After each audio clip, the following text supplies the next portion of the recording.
Welcome to the prop line. We're going to do a same game parlay in the Rockets and the Spurs that plays 3-1. We're going to go over our NBA props market watch. I'm going to tell you about $5 Tuesday. We've got a golf free play for you. We've got some women's tennis, and we've got the Saudi Arabia darts masters.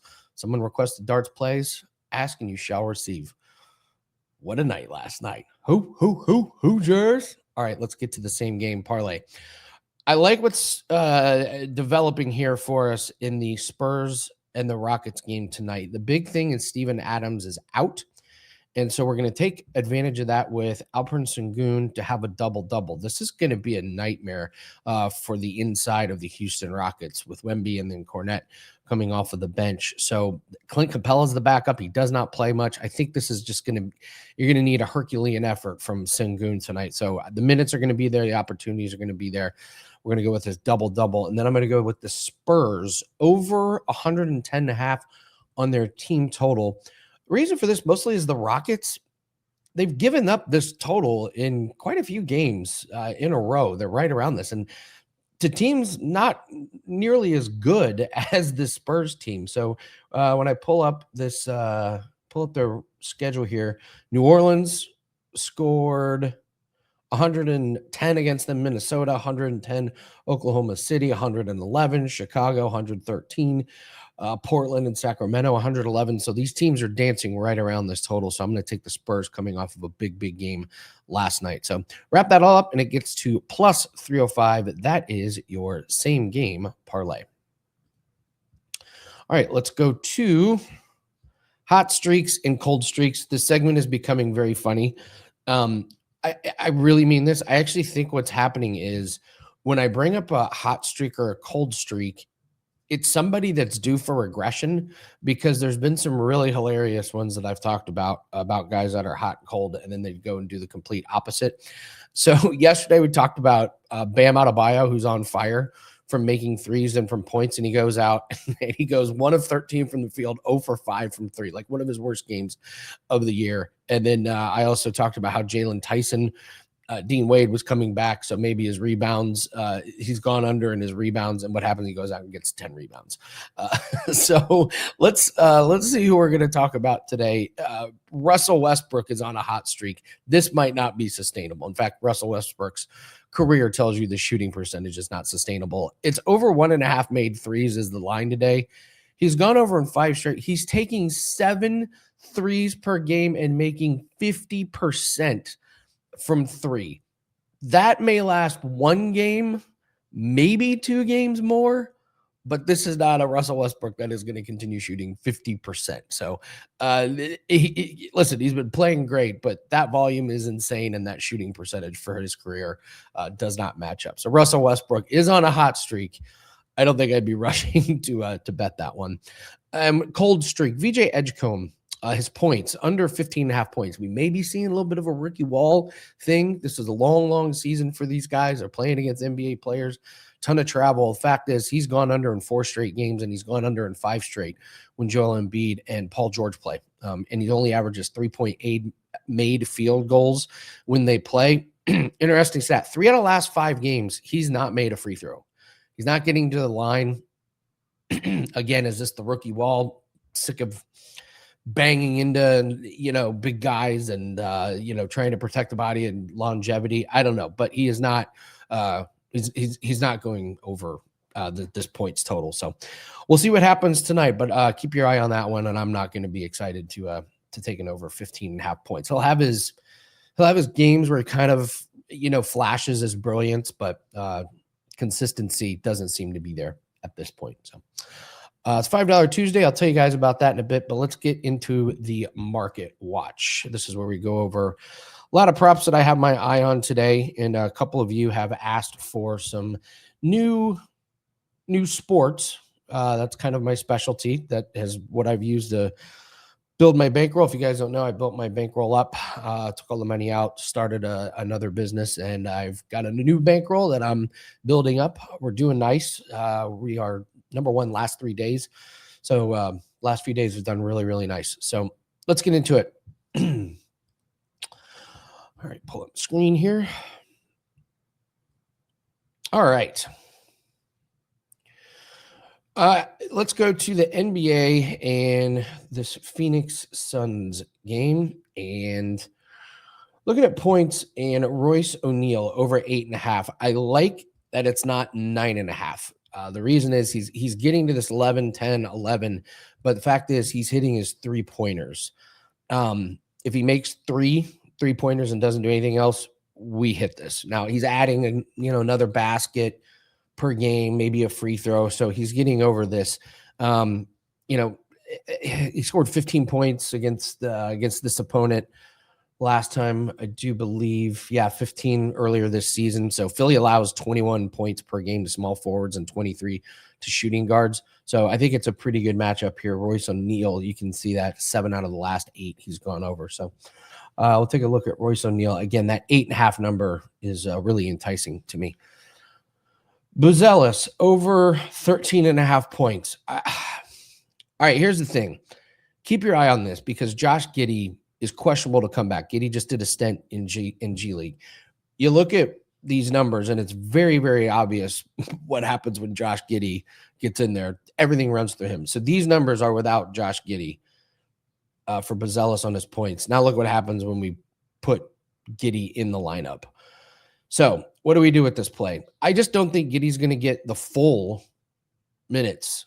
So this 13.5, I'm not saying he's not going to be playing, with or without Giddey, but I think Giddey is going to play some, and this 13.5 might be just a tick too low.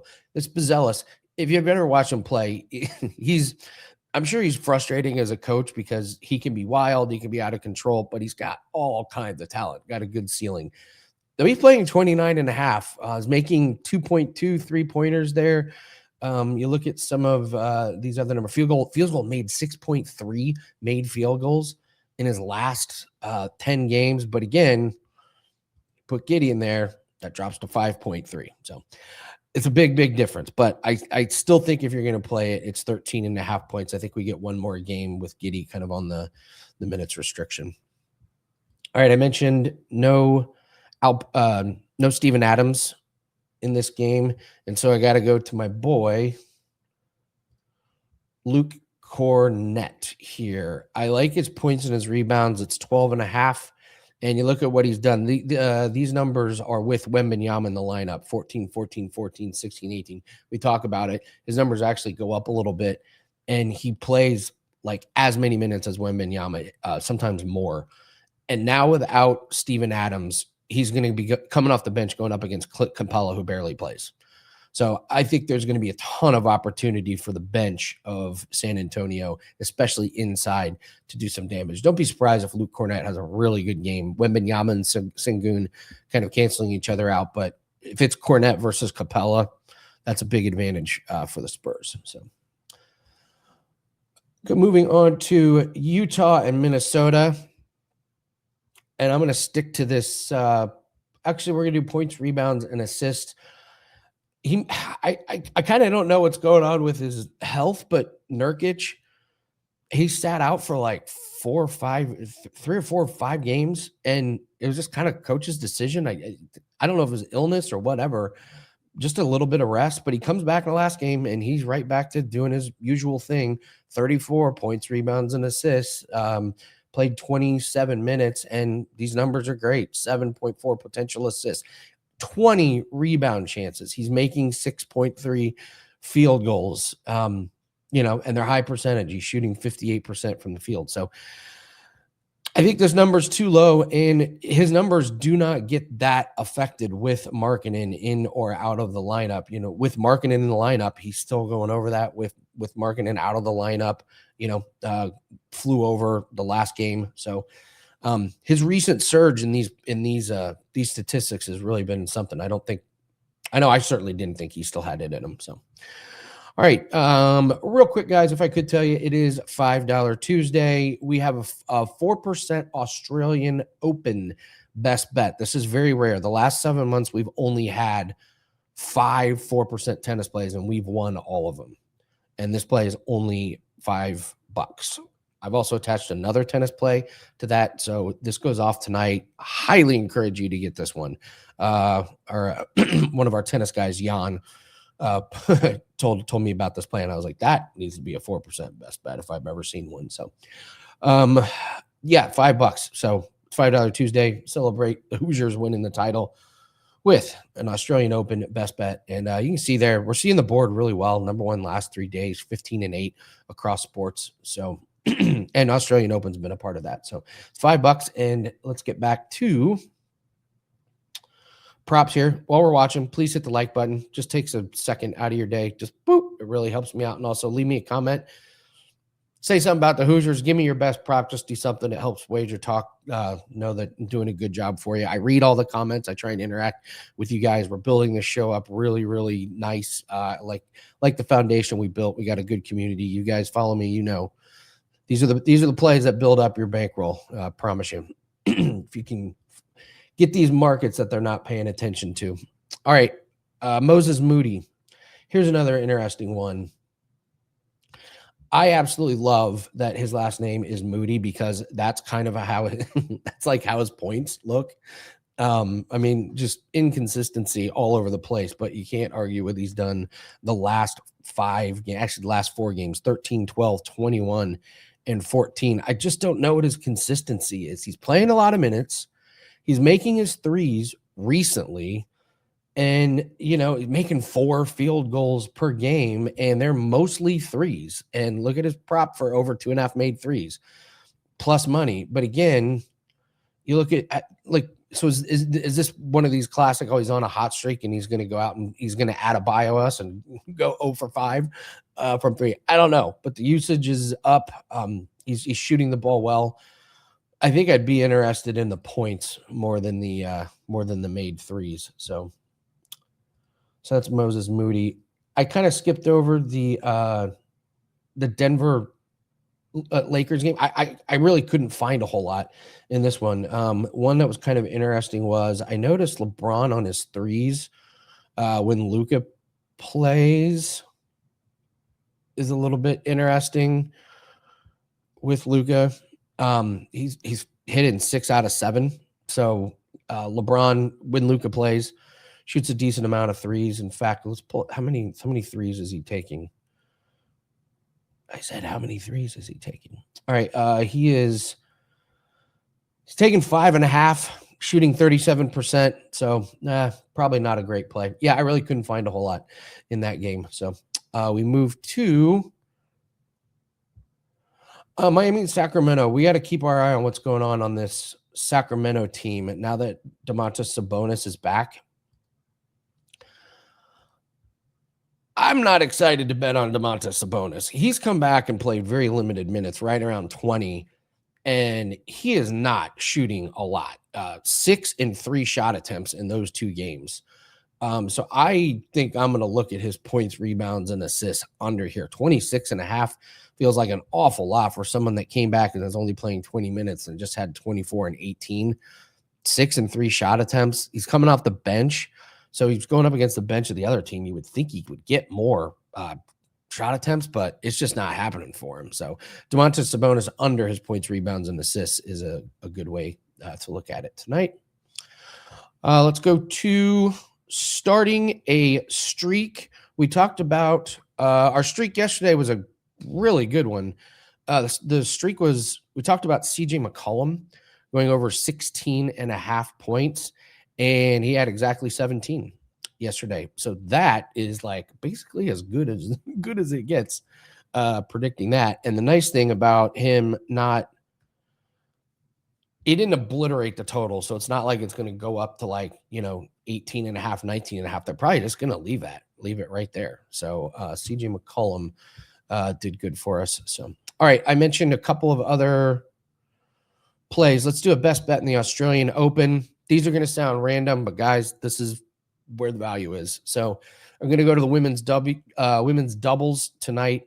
Zhu and Yang minus 1.5 sets. That's minus 275 as a parlay piece against Ruzic and Zarazua. Zarazua and Ruzic, I don't think have played together. I can't find a game that they've played. Both are unranked in doubles. Zhu and Yang are top 40 doubles players when they face inferior teams in early rounds.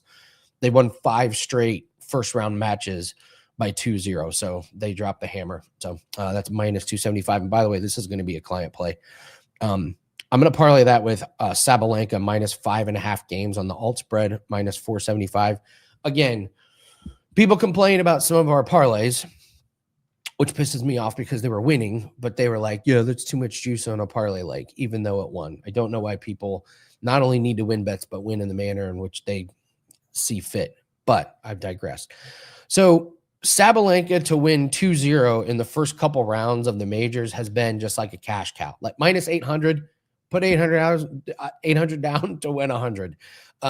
It's getting a little bit juicy here. So how can we do this to play with clients? Well, I found the alt games spread, and we hit Sabalenka over to win by 6.5 games. It's a big number, but she covered it. She won by 7. I'm going to take her to win minus 5.5 games on the alt spread. She's playing the number 702nd ranked player on tour. Now, Bai is her name. She's playing well. She made it through qualifying, and she pulled a really nice upset in round 1. But her opponent had 8 double faults. And I went back and looked, and Bai gets beat by some of the higher ranked players, and now she's going up against the number 1. And this is Sabalenka, who does not mess around in the first couple rounds. This is what we love about her. She won 6-4 in the first set, and then she won 6-1. She doesn't want to use up all that other energy. So I'm going to parlay that together to get you about minus 150. Again, women's doubles, Zhu and Yang minus 1.5 sets, parlayed with Sabalenka minus 5.5 sets. So that's kind of how our minds work here. A couple of other ones. Darts, Nathan Aspinall minus 700 versus Luang. That's a parlay piece. I like Gerwin Price and Luke Humphreys over 9.5 legs. Both played really well yesterday, steamrolled their opponents. Now they get a face up against each other. I think this goes to 10 or 11. So it's best of 6, first to 6. So we just need this to be 6-4. This is the Saudi Arabia Darts Masters. And then the American Express Golf. Ben Griffin. Look at Ben Griffin this week. Top 20 finish, minus 115. He's number 2 in total strokes gained over the last 12 months in this field. Finished 7th and 9th here in the past 2 years. Course fit looks good. Recent form looks good. So, yeah, that's it. All right, $5 Tuesday. Grab that 4% Australian Open best bet. That goes off tonight. Don't miss out on cashing in on the Australian Open. This is where we do our damage. You can try and get rich picking money lines and spreads in the NBA, MLB, and all that stuff. We'll just be over here cashing tickets on some of these more obscure sports. And to me, that's what this business is all about. Thanks very much for watching. Go Hoosiers, and appreciate all the kind words and messages I got this morning. It was a very, very fun night. All right. Good luck on all your bets today. Take care.